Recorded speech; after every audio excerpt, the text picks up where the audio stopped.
I'm going to sag a little bit over here. Lean back. It's okay. It's really weird. We're live. Let's go.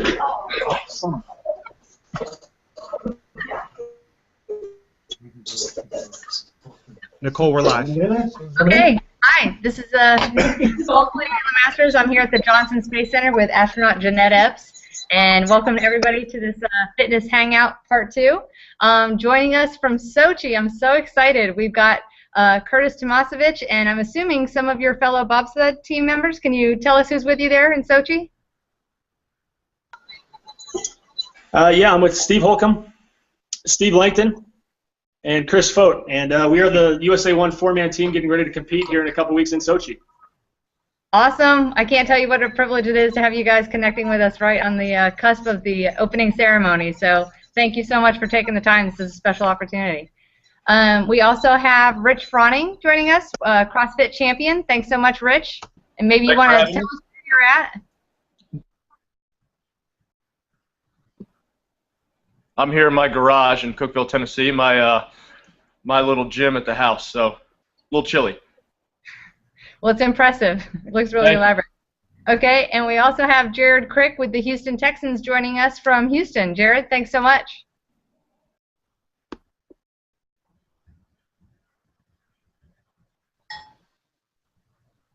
Okay, so we've got a few minutes. Ultimately, we're going to be connecting with Mike Hopkins and Rick Mastracchio on the International Space Station. We'll probably have a few minutes for that. So we've got a few minutes just to talk amongst ourselves about workouts on Earth. So, I don't know, we'll start with you, Jared. Tell us what you're up to these days. Right now, it's just a lot of playing tennis, bike riding, going on runs, that kind of thing. I don't have to really train as hard this time of the year, just being that the NFL season just concluded. So right now it's really getting our bodies back healthy and rejuvenated again. So right now I'm not being completely lazy, but I'm also not, hitting as hard as we usually do, come summer. Gotcha. Taking advantage of the off season, I understand. And we've got good weather here in Houston for that. A little bit brisk today, but otherwise good. It's like in the 30s, but I bet that can't compare to what it's like in Sochi. Curtis, what do you guys? What's the weather like there? Tell us about it. Actually, it's pretty warm here. It's getting close to 50 degrees sometimes here in Sochi, which is pretty rare for Winter Olympics. Our training, as opposed to Jared's, is pretty peak right now. We're getting ready for obviously our big competition, and so we're not doing any of our off-season training. This is a kind of high time for low volume and high weights, very quick sprints, so we get ready to push our sled as fast as we can. Wow. So, and tell us, what time of day is it there, and what's your plan for the next 24 hours or so, just out of curiosity? Give us a glimpse. Right now it's about 9:30 p.m. and opening ceremonies are tomorrow night, so that's kind of the next big event we're looking forward to. And for the next couple weeks, then we get ready for the 2-man competition on February 16th and 17th. And then the 4-man competition is the 22nd and 23rd. Wow, we couldn't be more excited for you guys. Thanks so much. Thanks. Okay, and we still, I guess I take it back. I think we've got about 3 or 4 more minutes before we're going to get that link up with the space station. Rich, we know you've managed to rack up another championship since we talked to you. Tell us what's going on, and I would love to hear more about that gym. Yeah, well, our season's about to start up, so it's a little opposite of Jared. It's time to get serious with it, and the Open I think starts in about 3.5 weeks, and then from there it's you got a 5-week period of 1 workout a week that you have to send in or submit, and then after that regionals is May 17th through the 18th, and then the games is the last weekend in July. So it's that time of year again. Yeah, gosh, it seems like it never stops with you guys. I mean, it really doesn't. Yeah, you turn around and it's right there again. So interesting. Yeah, gotcha. That gym looks a little different from the astronaut gym here on Earth, wouldn't you say? It definitely does. We do have some of those components, but one thing I was saying to Nicole before we started this was that I'm sort of the novice to the group, because before becoming an astronaut, I worked out, moderately, but not as much as I have to now. So once I became an astronaut, I really had to up the game, and so seeing what you guys do is, we all kind of have to stay in really good shape and at a peak condition, and I'm still getting to that peak condition, but we're getting close, especially for EVA, and then as a countermeasure for living on the space station, which Mike and I think Rick will talk about, right? Right. Yeah. So I think it's really cute that you say you're the novice, because really I'm the weekend warrior over here. I'm not even remotely in the ballpark of any of you guys. But tell us a little bit about when you joined NASA, because it is a big deal to start training for spacewalks. Like, I think people probably underestimate how much upper body strength, especially you need to have for moving in that pressurized suit. Exactly. Can you tell us about, like, the first time you got in that suit? Was it a real eye-opener? It was a real eye-opener, because we only do 3 hours the first time we're in the pool, and then we do up to 6 hours in the suit here on Earth in the neutral buoyancy lab. So the first time you do it, I think it's an eye-opener how difficult it is to move in the suit, because you have arm bearings and your range of motion is limited, and then you have these really stiff gloves as well. And so having the muscle endurance and the finesse to operate the suit together is what's important. And when you don't have those together, the suit will wear you out. So the first time you do it, the 3 hours absolutely wipes you out. And then you build up to 4 hours, 5 hours, and now 6 hours is what we're up to now. And so, like, last week I was in the pool with Chris Cassidy, and lasting the 6 hours and trying to keep up with him, a Navy SEAL. Yeah. And so trying to keep up with him, lasting the 6 hours, is crucial, because there's so many different tasks that you have to do, and you're outside, and you don't want to waste those resources. So you want to be able to last 6, 7, and in some cases, 7.5, almost 8 hours outside, just to get everything done, because you don't want to waste that precious time that you have outside. So you were a runner before you joined NASA. I was a moderate runner. Would you say you're in better shape now? Way better shape now. Yeah, and I had to. I mean, if you're going to live on station and then come back in great shape, and no bone loss, nothing like that. One of the countermeasures is lifting heavy weights and loading your bones. Continue. So yeah, you have to up your game quite a bit. Yeah, quite a bit. Interesting. So, well, I'm sure it's been a steep learning curve. Yeah, but the CrossFit and working out for the Texans can't. It's got to be a lot higher also. So I'll let these guys go. All right, I'm hearing that we've got about 2 more minutes before we're going to connect with Mike and Rick on orbit. Just curious if any of you guys have seen any of their videos. Mike's been sharing he's been sharing his workouts from space, which is the first time we've had an astronaut sending those. And now, just within the last few weeks, we've actually gotten some videos of them, which are pretty intimidating. Yeah. I'm sure if we've recorded all of your interviews, they'd be equally intimidating, but for those of us. But that's a rarity, because you never really see what goes on station, especially with the workout. A lot of that data is it's not tightly held. It's never been shared. So it's kind of cool to see how much workout they do, what kind of loads there. How do you load your weights in pretty much 0 G? And so that whole workout is amazing that they do. Yeah, and we've learned a lot, from when we very first started the space station. We had different equipment, and now they've really evolved, learned a lot more about I think specializing in the upper body and even some of the neck. Yes, and especially the larger bones like your pelvis and your and so a lot of the I think the places where you would lose bones, loading the bone there, and the resistive exercises that they do basically loads all the important bones. So you virtually have a lot less bone loss actually. So it'll be nice to see it's nice to see the videos that Mike has sent down for us. So I think it's interesting too that they have a different incentive than probably anybody else on the planet for working out. The more they work out on orbit and stick to their regimen, the better for them when they return. Oh, much better, yeah. Virtually no bone loss is amazing. All right, and we're getting ready to connect, so we're all just going to stand by for a minute and stand by for mission control. Exciting. Yeah. See how big he's got.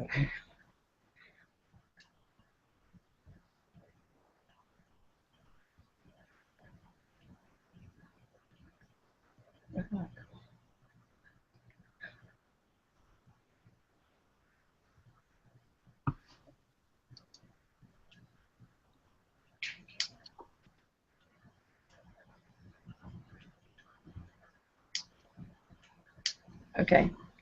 Station, this is Nicole Cludier the Masters, NASA Public Affairs Officer here in Houston for the Google Hangout. How do you hear us?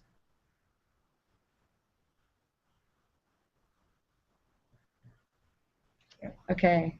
I'm not hearing that. Yeah, they were muted. Okay. ACR, I'm sorry, we're not Okay, hearing. Nicole, I'll try it again. How's this? Can you hear me? Much better. We hear you loud and clear. Great to see you guys. Yeah, it's great to be here. We're really looking forward to this. Well, we're here with, you'll recognize this face, Jeanette, of course, from the Astronaut Corps. And we've got a lot of the familiar faces from the original Hangout that we did over the summer. So we've got Jared Crick with the Houston Texans, Rich Froning with CrossFit, and also Kurt Tomasevich and his bobsled team. So they're connecting live from Sochi. Yeah, that's fantastic, and welcome to everybody. Did Peter not make it? They had some weather issues where he's at, so unfortunately they were not able to connect. But we've got a great group, and everybody's really excited to hear from you. Why don't you and Rick tell us a little bit about what's going on there up, 250 miles above the Earth, and what your workouts are like now that you're in space? Yeah, sure. It's so I've been up here a little over 4 months now, and Rick, I guess about 3 months. And so, our daily routine, we do a lot of science, we do a lot of maintenance on the station, but one of the most important that we do, and one of the big reasons we're here obviously today, is to talk about fitness and exercise. And so we have between an hour and a half to 2 hours a day that's dedicated our work time, part of our work time, to exercise to try and counteract all of the effects of microgravity. And so we're actually here in our gym on station, and we're floating next to the ARAD, the Adaptive Resistive Exercise Device. And this is our weightlifting machine up here on orbit. And so with this, we're able to do just about everything you guys can do. Well, maybe not everything. Power cleans and snatches and things like that we're not able to do. But we can certainly do squats, deadlifts, bench press, a lot of the core lifts, which are very important to us. Actually, about where the camera is sitting is also in this same module. We have a treadmill, and that treadmill is we use that for a lot of our aerobic conditioning, but it's also important to help us with things like overcoming the bone loss, as we have that impact of our feet and our running on the treadmill. That does help keep our bones strong. And then in a different module, we have a exercise bike. And so between these three things, the ARAD, the weightlifting, we do pretty much every day. And between the T2, the treadmill, and the exercise bike, we'll alternate between those. But again, about an hour and a half to 2 hours a day is what we do exercising up here. So, Mike, I bet some of us are probably curious. You worked out a lot before flight. How did it compare now that you're on your first space flight? Was it much different than you were expecting? Tell us a little bit about that. Well, a lot of it's the same. Your muscles get sore, you get tired. It feels good. It feels good to get that burn going. So in that sense, it's very similar.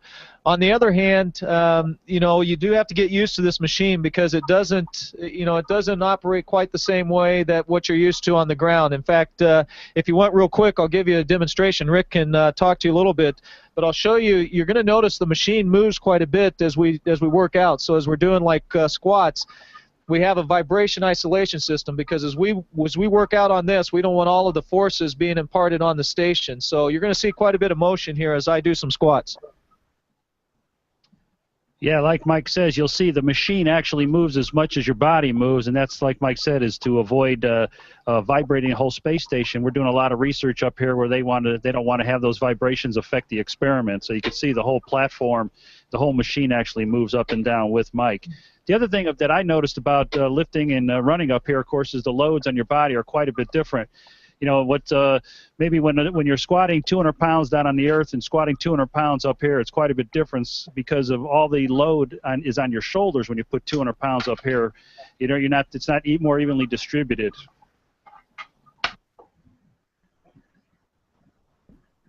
Good squat, Mike. And the only other thing yeah, he's been practicing all day.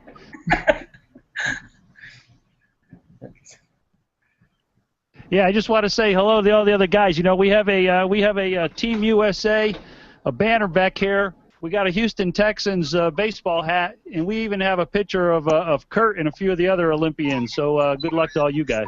Good to talk to you today. Excellent. Thanks a lot, guys. Appreciate it. All right, well, we definitely want to open it up to you guys for your questions. So, Kurt, Jared, Rich, or even Jeanette, any questions for Mike and Rick? Feel free. And we've got some Twitter questions too. We'll weave in a little later, but I want to give you guys first dibs. So. Yeah, we have a couple questions. Yeah, you guys go ahead. Okay, I guess yeah. One of our questions first of all we were wondering what's the max weight that you can squat in there. What's your bench max? Yeah, you know, it is interesting. The machine actually goes up to 600 pounds. I don't get that close. My max squats that I'm doing are going to approach 400 pounds on sets of 6. Not bad. Pretty solid.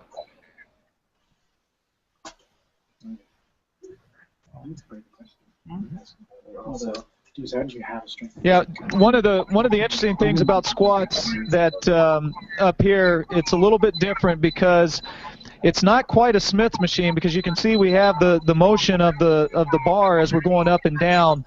At the same time, though, there's no risk of falling backwards. So there's a tendency that you can just you can really sink down on your haunches and your heels, and you're not worried about losing your balance going backwards. So there are some things up here that are advantageous for us when we do things like the squats.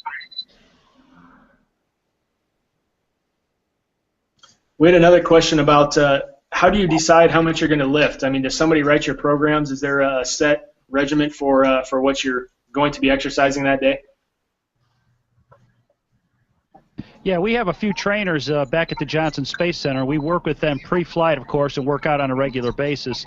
And they give us a fitness evaluation, and they see what we could max out. And then based on our max values or based on what we do on a daily basis, they figure out a schedule for us. And then we start with that up here. And, of course, then we increase on a daily basis. And I'd just like to add, one of the things we've been adding in here recently is some of these daily workouts, much what you might see with the CrossFit type activities. So more body weight type lifts. So what I'll do is to simulate an air squat, I'll put 185 pounds on here, and in the microgravity environment, that's pretty close to an air squat. And then I can do a lot higher reps, but with a lot less load. Cool. Hey, Mike. This is Jeanette. Howdy. Can you talk about how you eat on space when you're you're squatting 400 pounds? Do you eat a lot more? Yeah, you know, it's interesting. One of the problems that both Rick and I have had up here is maintaining our weight. I launched at about 185, 186, and I've spent a lot of my time up here in the 176, 178 range, and just can't get enough food in the body. You get full. You know, in one sense, you don't need as much fluid in your bodies, and so you tend to be a little bit lighter, I think, from that. But on the other hand, you know, the food up here is pretty good, but for whatever reason, you know, it seems harder to keep the weight on.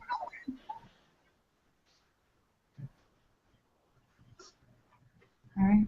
Hey, and I have a question for everybody out there. I'll probably start with Jared, actually. You know, so you just finished a football season, which can be pretty grueling on the body. And you know, Rick and I here in a few months, in fact, for me, in about 30 days, I'm going to start hitting in the recovery phase. And so I'm just kind of curious for you, what is the recovery phase after a very long season? How has your workouts changed, and you know, when do you start really building up again? Well, honestly, right after our season got over, I did nothing at all for probably 2 weeks. And then lately I've been starting to get into tennis. We got a couple of tennis courts, you know, around the area. So I've been playing tennis for the majority of my workouts, but I'll go on a bike ride, you know, maybe 30-minute bike ride if it's nice out, and slowly starting to get back into my running regimen. And like you said, right afterwards, you want to kind of take it easy, let the body recover. But here in a couple months, we're going to be full bore again. So slowly, I'm going to start to increase my, you know, how long I go for a run for. I'm going to start lifting weights hard again. And, you know, pretty soon it's going to be time to get back in it. So right now, I'm enjoying the off season though. My body needed it after, you know, a 20-game season. Yeah, you know, and I'd like to. That sounds like a lot of fun, actually. And Rich, actually, same kind of question for you. Obviously, you were quite successful again in the CrossFit Games. Congratulations with that. Thank you. But you know, after the CrossFit Games, how did you do with your workouts? I do better, more of an active recovery, so I'd keep working out. Just the intensity wouldn't be as high, or the stress of working out wasn't there. You know, right now, I miss a workout and it gets a little bit more stressful. But after the games, it's kind of like just get something done, have some fun, maybe do some team workouts with some of the guys and girls that I work out with, and mainly just have fun working out. So that's over with though now. So it's about season time. Yeah, so it's interesting. So it sounds like a lot of it is also just kind of a mental recovery as well, of just giving your mind a break from pushing so hard. And actually now, Kurt, and question for you guys and the bobsled team.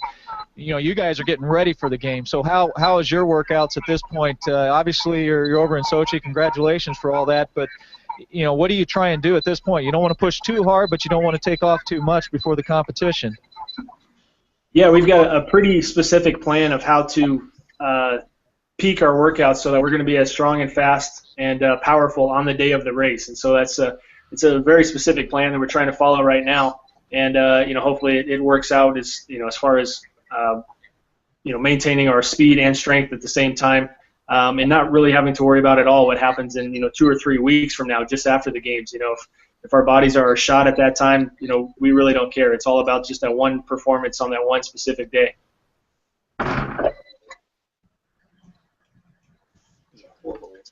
Exciting. All right, I'm going to jump in here. We have some questions that were submitted by social media, so I definitely want to try to get a few of these in. This one was from Google+. I don't have a name, but it was for all of you. For anyone, what specific mental preparation routines do you use, if any, to help maintain the focus and motivation to work out consistently and for long periods of time at such an intense level? So maybe you can, all of you can weigh in on that one and offer your individual thoughts. Well, I guess I can start. Well, I'll just very quickly add for us on station. You know, we do it 7 days a week up here, and you really need to do it for this 6 months. And I guess the motivation for us from a mental standpoint is when you take a day off, you kind of feel guilty because you know, we don't use our muscles hardly at all up here, just moving around and working. And so this is all we get. And recovery for us can be challenging. And so it's you know, that helps us from a mental standpoint of keep going. You were going to say? Well, I was going to say, and you know, working out now in preparation for going to space, I think Mike is in great shape, but he was in great shape before he went as well. So I think before we launch, getting into great shape so that when you get there, you're just kind of maintaining almost and building more muscle. But you know, you're doing it for different reasons, I think. Mm-hmm. True. Rich, Jared, anybody? I think you guys are all probably folks that naturally stay motivated, so it's probably not as much of a challenge. Yeah, I grew up. My parents, it was just what we did was you worked, and now it's just kind of transferred over into working out's now my job, and but I enjoy it. You know, and I tell a lot of people, don't make working out an added stress. You know, have fun with it. Don't, you know, yeah, you're gonna have some days where you don't feel like doing something, but do something. And there's gonna be days that you don't hit certain numbers you want to hit, or things like that. But leave the stressing while working out to people like us that is our job, and you know, enjoy it. Good advice. Yeah, Rich, I think there was a great point you added in there, and that was that try and just do something. I know there's days up here where, man, I tell you what, it just doesn't go well, but I think those are some of the most important days is to get through those workouts because you're still getting a little bit better, even though from your performance standpoint it may not be your best lift or your best bike ride or run, but I think those days are critical. Yep.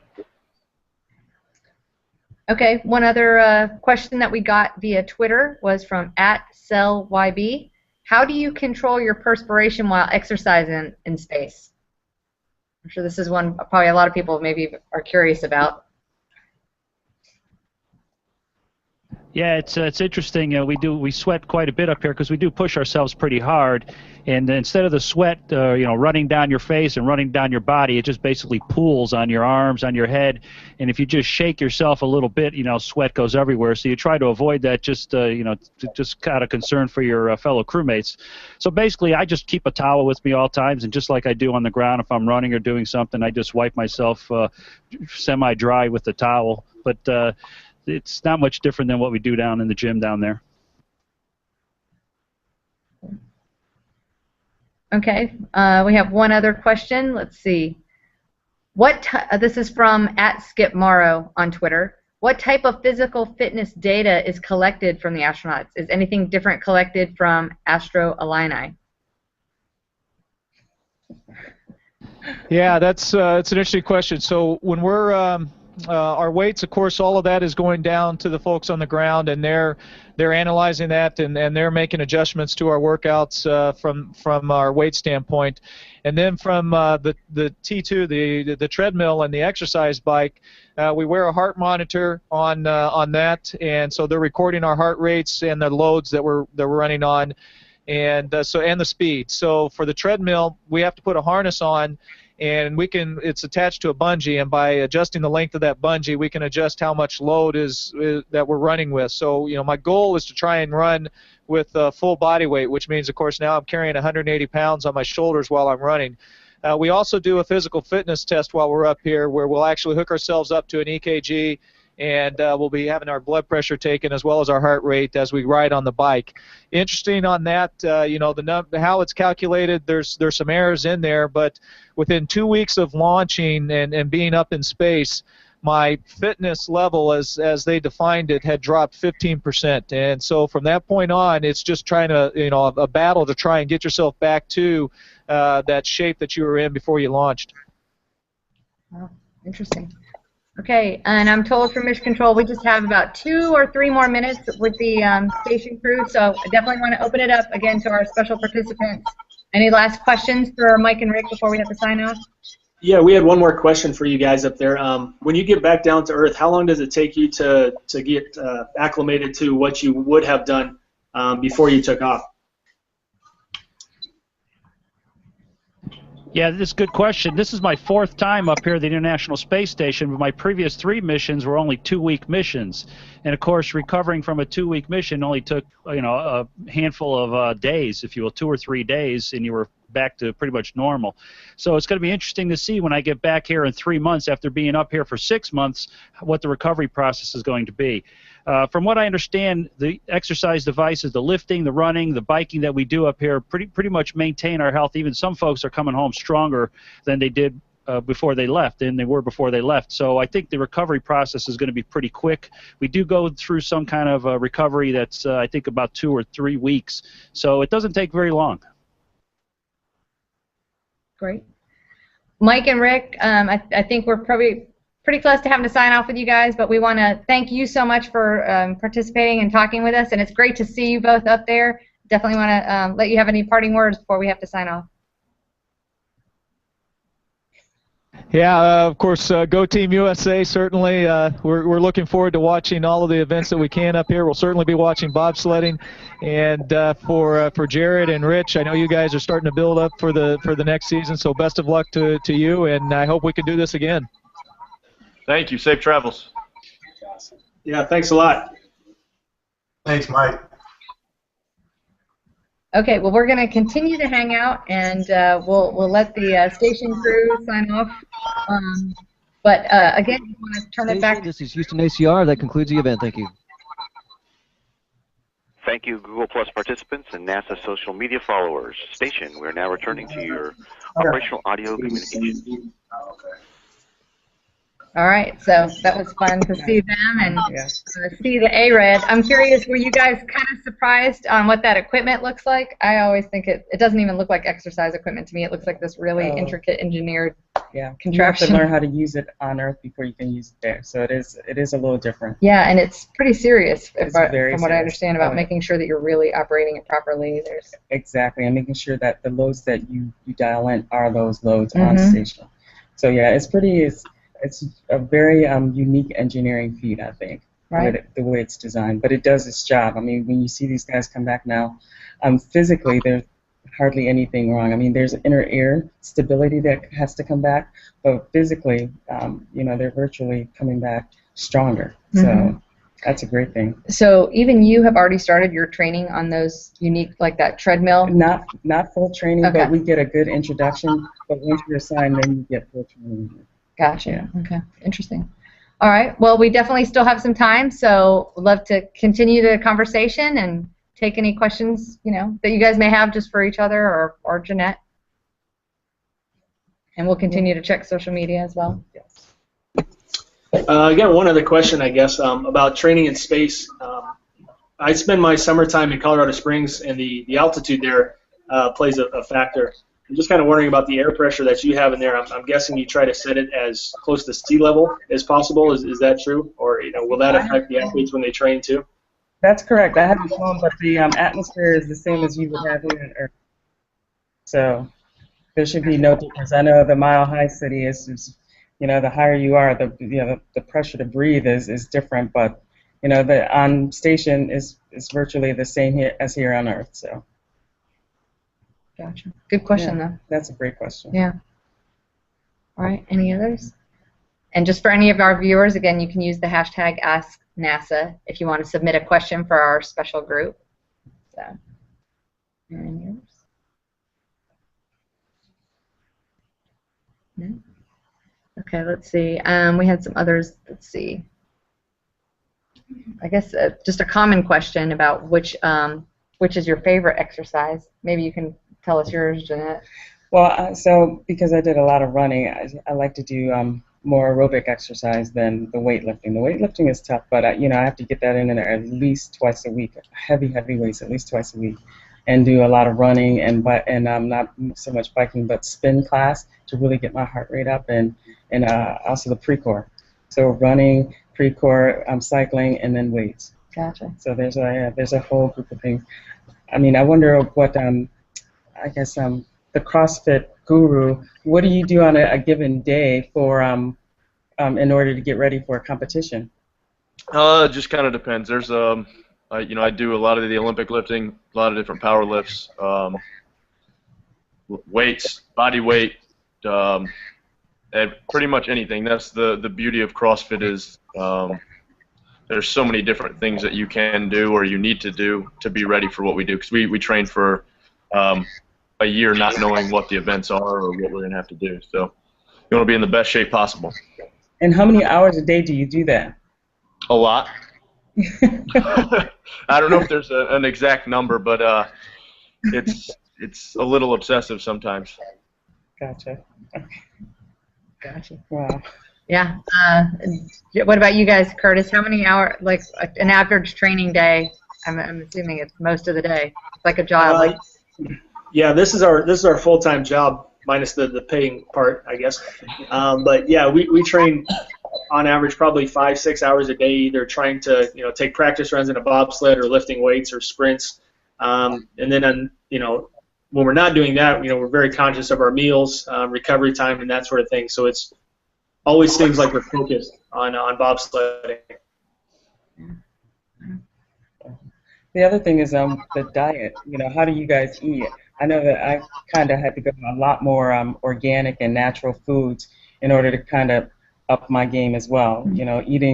Eating out at different restaurants and eating crap, it just doesn't work. Right. You have to eat really good food. So what do you guys eat in order to maintain as well? That's a good question for all of you. Actually. Yeah. I'm going to pass on that. My diet's not. We talked about this on the first hangout. Yeah. You told us a little bit. Yeah. Yeah. I like food. Gotcha. Jared? Really, I don't have a limit to what I can eat either, but I do try and do kind of more no carbs, more protein than carbs.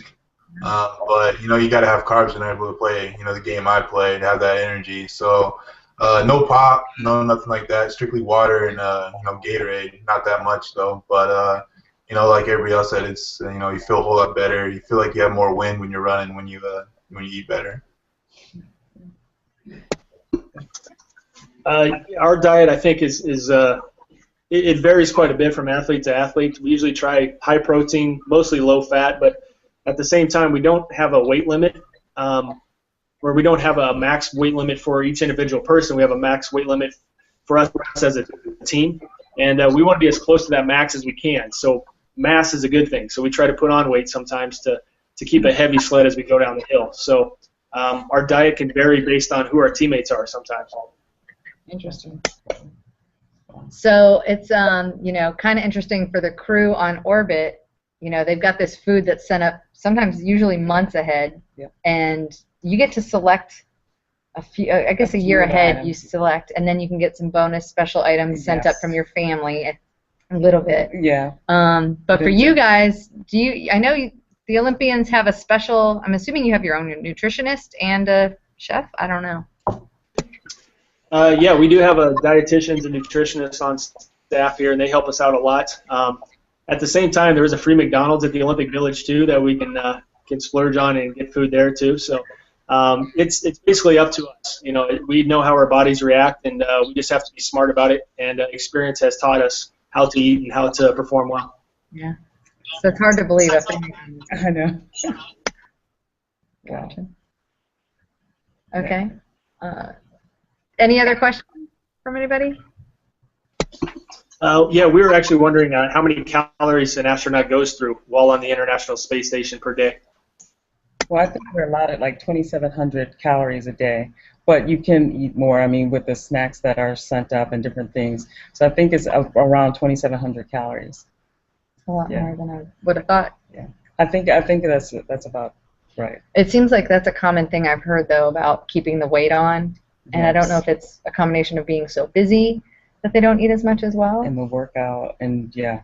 Well, I'm not sure why, but they're very busy. They're working out all the time. It seems like you need a lot more calories in order to sustain, and then your body's working a little harder as well. Mm-hmm. So. Gotcha. And the fluid shift probably is also contributing to the. And you don't, exactly. Not want so much. So you don't retain as much water as well. So you do automatically lose that weight. So. Gotcha. Yeah. Interesting. Was there anything that surprised you guys about seeing Mike and Rick on orbit? I'm just kind of curious if any of you are space fans or had been following, or maybe already knew all about the space station. I wasn't expecting polo and khakis. Yeah. Yeah, they can wear pretty much anything now. They have to choose it in advance, and it usually has a lot of Velcro on it. That's right. That's the trademark of space clothing, I think, is Velcro. You stick your notebook on you or your pencils, yeah. Yeah. That's right. We should have had some food props, because I always thought that's interesting, too. The food tray is just Velcro. Yes. And the springs, I think, to pack stuff in, or to tuck things into. Yeah, so just the little straps to play, the bungees. Yeah, we should exactly. Next hangout, we'll have space food, too. So.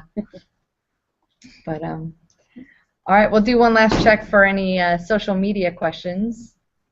And I'm hearing none. I think everything that we had was for Mike specific, or Mike or Rick. So unless you guys have any others, we can wrap it up unless there's any final questions from anybody. Okay. Well, thank you guys again so much. It's really been fun to talk to you all again, especially since we talked with Mike pre-launch, and now to get to reconnect with him on orbit, and hopefully everybody will stay tuned for his landing, and maybe we'll do another one after his return and really talk to him about that adjustment, because the recovery phase. Yeah, that's really interesting, and it seems to vary to some degree by crew member. So, but in the meantime, we'll follow all of you, and definitely our bobsled team. So thank you again, all of you guys, for joining us, and hopefully we'll talk to you again soon. So thanks so much. Good luck, guys. Good luck. Thanks for having us. Thank you. Thank you.